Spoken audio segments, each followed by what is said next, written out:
Assalamualaikum dan selamat sejahtera pelajar semua. Baiklah, hari ini saya akan menunjukkan cara-cara menggunakan web OPAC. Untuk makluman pelajar, OPAC ialah singkatan bagi perkataan Online Public Access Catalog, di mana ia ialah sebuah medium pencarian bahan yang terdapat di Perpustakaan Ilmu Sejagat Politeknik Ibrahim Sultan. Seperti pelajar dapat lihat, ini ialah paparan hadapan web OPAC di mana terdapat ciri-ciri seperti search type, access point, result per page dan juga search text. Antara langkah-langkah yang perlu dibuat sebelum memulakan pencarian ialah seperti yang pertama, pilih kaedah carian. Yang kedua, pilih kategori pencarian. Yang ketiga, type kata carian dan yang terakhir, klik search. Kaedah carian boleh dicari menggunakan 3 cara iaitu left string, patterns dan keywords. Yang pertama, untuk left string, carian akan dibuat pada perkataan pertama di sebelah kiri sahaja. Sebagai contoh, saya nak cari bahan mengenai electrical engineering. Saya isi di ruangan kosong ini dan klik search.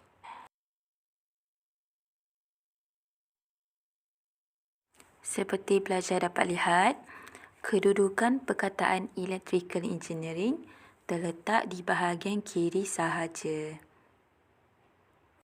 Seterusnya, kaedah carian pattern akan dibuat pada mana-mana perkataan sama ada terma di sebelah kanan, kiri atau pertengahan. Sebagai contoh, saya nakkan bahan electrical engineering tadi. Saya search.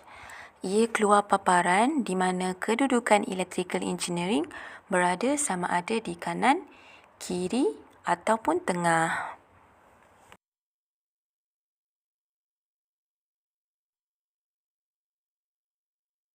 Untuk kaedah carian keywords pula ialah kaedah carian yang akan dibuat melalui kata kunci yang telah diindeks terlebih dahulu.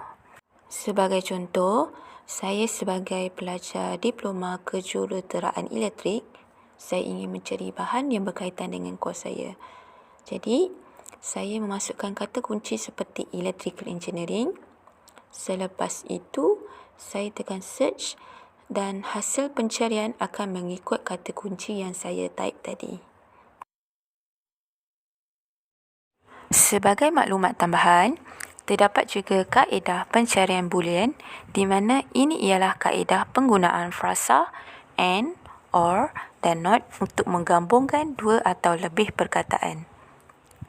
Tujuan menggunakan kaedah boolean ini adalah untuk mengehadkan atau meluaskan skop pencarian dan juga merupakan teknik pencarian yang sangat berkesan. Kaedah boolean and digunakan untuk meluaskan hasil carian. Hasil pencarian mengandungi kesemua istilah yang dicari berkaitan dengan vegan dan vegetarian. Sebagai contoh, vegan and vegetarian.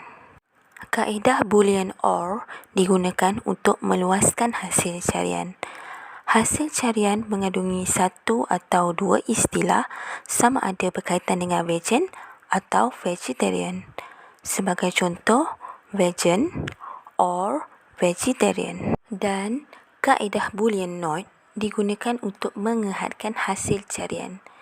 Hasil carian tidak termasuk istilah yang berkaitan dengan vegan. Sebagai contoh, vegan not vegetarian. Untuk kategori pencarian bahan juga boleh dicari menggunakan kategori title, subject, series, ISBN, name atau author, publication, call number dan ini. Untuk kategori title ialah carian bahan mengikut tajuk buku. Kategori subjek pula ialah carian bahan mengikut subjek. Sebagai contoh, subjek matematik, sains dan sebagainya. Carian bahan kategori series pula ialah carian bahan yang diterbitkan secara berturut-turut oleh penerbit. Kategori ISBN pula ialah singkatan bagi perkataan International Standard Book Number ataupun ISSN, International Standard Serial Number, di mana ini ialah nombor barkod yang terletak di bahagian belakang buku. Kategori name atau author ialah nama pengarang atau penulis yang menulis bahan tersebut. Kategori publication pula ialah organisasi atau individual yang menerbitkan buku untuk disampaikan kepada umum. Kategori call number pula ialah nombor panggilan yang terletak di bahagian tulang buku. Dan yang terakhir ialah kategori any, di mana ini ialah sebarang kategori yang dinyatakan di atas. Saya ulangi semula langkah-langkah sebelum membuat pencarian bahan di rak. Yang pertama, pilih kaedah carian. Yang kedua, pilih kategori pencarian. Yang ketiga, type kata carian. Dan yang terakhir, klik search. Hasil carian akan keluar seperti paparan sebegini. Dan sebagai contoh, saya nakkan bahan nombor 2 ni. Saya klik pada tajuk dan ia akan keluar mod paparan grafikal di mana ia terdapat segala butiran maklumat mengenai bahan tersebut. Okey, pelajar juga boleh pilih mod paparan tabular di mana ia akan keluar seperti ini dan juga terdapat maklumat mengenai bahan tersebut. Di bahagian ruangan bawah terdapat status bahan. Pelajar boleh semak terlebih dahulu sama ada bahan tersebut available atau tidak. Jika ia available, bermaksud bahan itu berada di rak. Selepas itu, pelajar boleh catatkan call number ataupun nombor panggilan yang disediakan dan bolehlah mula membuat pencarian bahan. Contoh, bahan yang saya cari ini menggunakan kelas DK. Jadi, saya boleh cari bahan di rak kelas DK di arah 1. Okey pelajar, sekian saja cara-cara menggunakan web OPAC. Harap informasi ini berguna untuk kemudahan pelajar semua.